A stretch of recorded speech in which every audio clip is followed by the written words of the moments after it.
Ils étaient plusieurs milliers ce mardi à manifester dans les rues de Nice, réunis autour d'un slogan « Les peuples d'abord, pas la finance ». Stabiliser la zone euro, recapitaliser les banques, voilà des idées qui n'intéressent pas les altermondialistes. Alors que les dirigeants européens tentent de sortir la zone euro du marasme économique, les altermondialistes ont une autre priorité, restaurer l'équilibre des pouvoirs.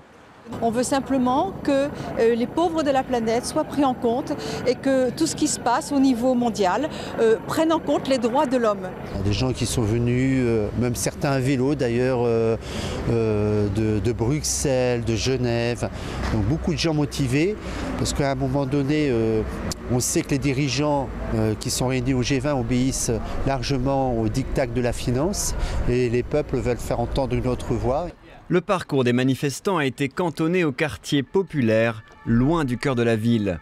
2000 CRS et gendarmes mobiles ont été déployés le long du cortège pour éviter les dérapages. Cible privilégiée de certains altermondialistes, quelques établissements financiers ont pris leurs précautions. Eux, ça a été les plus intelligents. Pourquoi ? Parce qu'ils ont tout barricadé, les banques populaires. À Virgile-Barrel aussi, la banque populaire, elle a été... Les autres banques, elles ne se sont pas protégées, hein. Elles sont toutes les mêmes. Au même moment, le Premier ministre grec, Georges Papandréou, a suscité la colère de certains dirigeants européens en organisant un référendum sur le plan de sauvetage de la Grèce. Un plan d'aide âprement négocié qui pourrait tomber à l'eau et déstabiliser toute l'Europe si les Grecs le rejetaient.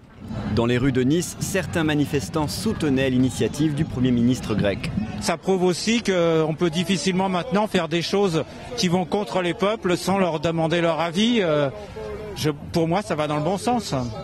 Le couple franco-allemand entend maintenir à flot le plan de sauvetage de la Grèce. Georges Papandréou devrait rencontrer des dirigeants de l'UE et du FMI mercredi à Cannes.